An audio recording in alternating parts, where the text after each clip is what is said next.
चलिए बच्चों, आज हम शुरू करते हैं देवसेना का गीत नामक जो कविता हमने पढ़ी थी उसके अभ्यास के प्रश्न उत्तर, जो कि हम MCQs की फॉर्म में करेंगे। पहला प्रश्न है, देवसेना का गीत किस कवि की रचना है? इसका आंसर है ऑप्शन बी, जयशंकर प्रसाद।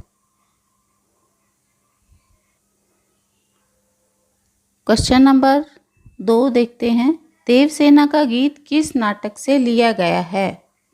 इसका आंसर है ऑप्शन सी, स्कंदगुप्त नामक नाटक से देवसेना का गीत लिया गया है।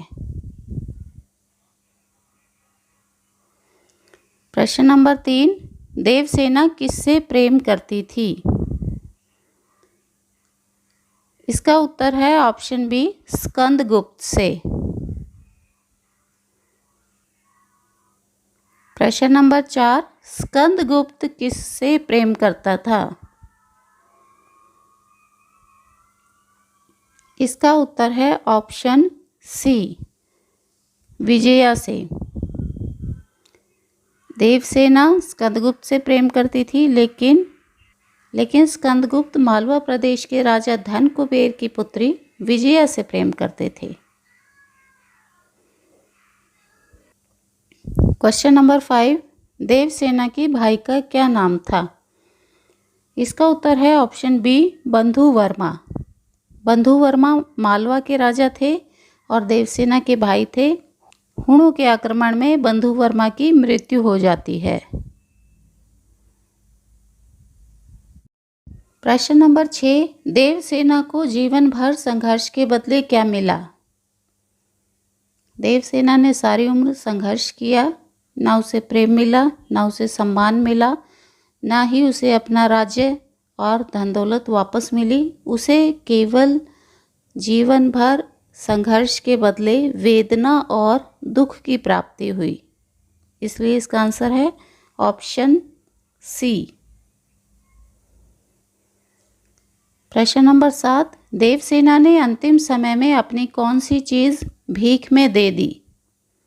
इसका उत्तर है ऑप्शन सी, सभी सपने और अभिलाषाएं। देवसेना ने सारी उम्र संघर्ष किया अपने राज्य को वापस पाने के लिए, सारी उम्र सहायता की इच्छुक थी, स्कंदगुप्त के प्रेम की इच्छुक थी, लेकिन इसे जीवन भर कुछ नहीं मिला। और जीवन के अंतिम पड़ाव में आने के बाद स्कंदगुप्त जब उससे प्रेम का निवेदन करता है, तब उसे महसूस होता है कि अब ये चीज़ें व्यर्थ हैं, क्योंकि अब उसके पास समय नहीं है। तब वो ऐसा सोचती है कि उसने अपने सारे सपने और अभिलाषाएं मानो भिक्षा में दे दिए हैं, क्योंकि अब वो उसके किसी काम के नहीं थे। क्वेश्चन नंबर 8, देवसेना की जीवन यात्रा में कौन उसके साथ था? बंधु वर्मा जो कि उसका भाई था, हुणों के आक्रमण में मारा गया। स्कंदगुप्त का प्रेम उसे कभी प्राप्त नहीं हुआ और हुणों ने उसके राज्य तक को छीन लिया था। तो देवसेना की जीवन यात्रा में केवल उसका अकेलापन उसके साथ रहा। इसलिए इस प्रश्न का उत्तर है ऑप्शन बी, उसका अकेलापन। क्वेश्चन नंबर 9, देवसेना किस प्रदेश की राजकुमारी थी? उत्तर है ऑप्शन बी, मालवा प्रदेश की राजकुमारी थी। मालवा प्रदेश पर किन आक्रमणकारियों ने हमला किया? इसका उत्तर है ऑप्शन बी, हुणों ने। हुण जो थे उस समय विदेशी आक्रमणकारी थे और उन्होंने भारत पर आक्रमण किया। क्वेश्चन नंबर 11, देवसेना ने मधुर संगीत अथवा विहाग किसे कहा है? इसका उत्तर है ऑप्शन ए, एक सुंदर गीत को। विहाग जो है एक राग है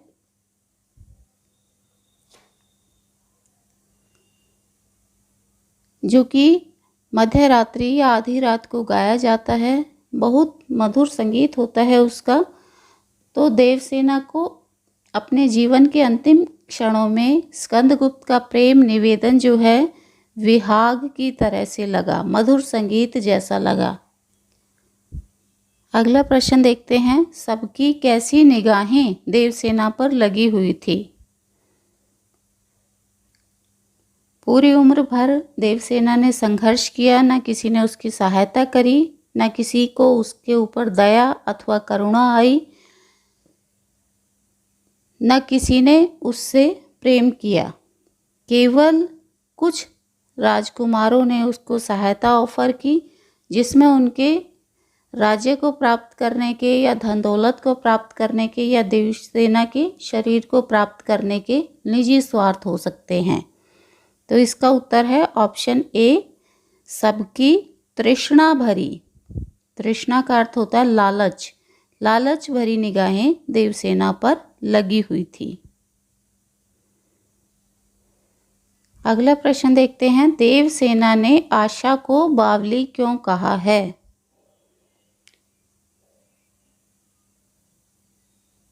इसका उत्तर है ऑप्शन ए, वह स्कंदगुप्त के प्रेम के भ्रम में थी।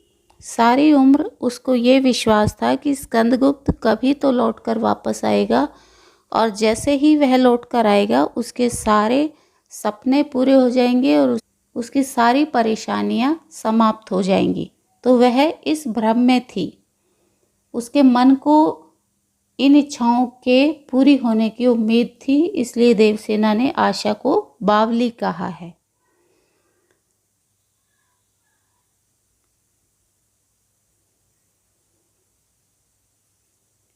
Question number 14। प्रलय किसकी ओर आगे बढ़ रहा है? इस कविता में प्रलय जो है काल को अथवा मृत्यु को कहा गया है, इसलिए इसका आंसर है ऑप्शन बी, देवसेना की ओर। देवसेना जब स्कंदगुप्त के प्रेम को ठुकराती है तो उसके लिए वह कुछ तर्क देती है। उनमें से एक तर्क ये भी था कि स्कंदगुप्त ने वापस लौटने में बहुत देर कर दी है, अब उसके पास ज़्यादा समय नहीं है क्योंकि वह जीवन के अंतिम पड़ाव में है और प्रलय उसकी ओर निरंतर तेज गति से आगे बढ़ रहा है। Question number 15। देवसेना किससे होड़ लगाकर हार गई है?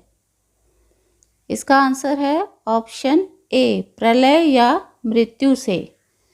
देवसेना ने सारी उम्र संघर्ष किया, लेकिन अंतिम समय में आकर वह थक गई है, क्योंकि उसे पता लग गया है कि अब लड़ने से भी कोई फायदा नहीं है, मृत्यु बहुत निकट है। जीवन के अंतिम पड़ाव में वह पहुंच चुकी है।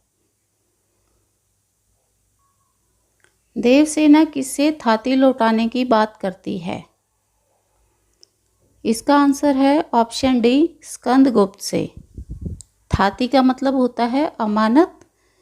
तो जब स्कंदगुप्त उससे अपना प्रेम निवेदन करने आता है तो देवसेना उसको मना करते हुए कहती है कि बहुत देर हो चुकी है, अब अपनी अमानत जो प्रेम उसके मन में उसके लिए अभी तक बचा हुआ है उसको वो वापस लौटा ले।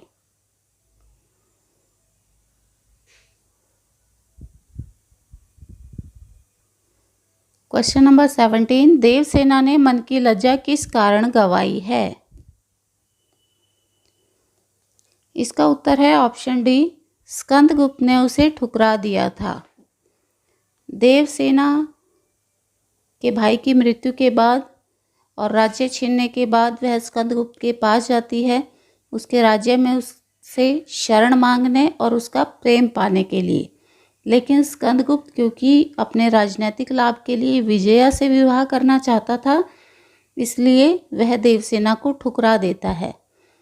उसके बाद भी देवसेना स्कंदगुप्त से ही प्रेम करती रहती है और आजीवन विवाह नहीं करती, इसलिए उसे दुनिया के ताने भी सुनने पड़ते हैं। अंतिम समय में जब स्कंदगुप्त उसके सामने प्रेम निवेदन करता है तो वह उससे कहती है कि अब इससे ज़्यादा लज्जा वह सहन नहीं कर सकती। Question number 18। कविता की भाषा किस प्रकार की है? दोनों ही कविताओं पर लागू हो सकता है ये प्रश्न। इसका आंसर है संस्कृत निष्ठ हिंदी। जयशंकर प्रसाद जो हैं शुद्ध हिंदी में लिखते थे, और उनकी रचनाओं में संस्कृत के शब्द ज़्यादा होते थे। कविता में कौन से रस की अनुभूति है? आंसर है ऑप्शन बी, करुण रस की अनुभूति है। पूरी कविता में देवसेना का दुख, उसकी वेदना, उसकी पीड़ा, उसके जीवन भर के संघर्षों का वर्णन है। पूरी कविता में देवसेना का ही रोना पीटना लगा रहता है, इसलिए इस कविता में करुण रस की अनुभूति है। मेरी यात्रा पर लेती थी नीरवता अनंत अंगड़ाई में कौन सा अलंकार है? ये एक पंक्ति है, इसमें अलंकार पूछा गया है। इसका उत्तर है ऑप्शन सी, मानवीकरण अलंकार। मानवीकरण अलंकार वहाँ होता है जब हम किसी निर्जीव वस्तु को सजीव वस्तु की तरह या व्यक्तियों की तरह बिहेव करते हुए दिखाते हैं। इसमें नीरवता का मतलब है अकेलापन। अकेलापन जो है एक भाव है, लेकिन उस अकेलेपन को अंगड़ाई लेते हुए दिखाया गया है, इसलिए इसका मानवीकरण किया गया है। इसलिए इस प्रश्न का उत्तर है ऑप्शन सी, मानवीकरण अलंकार।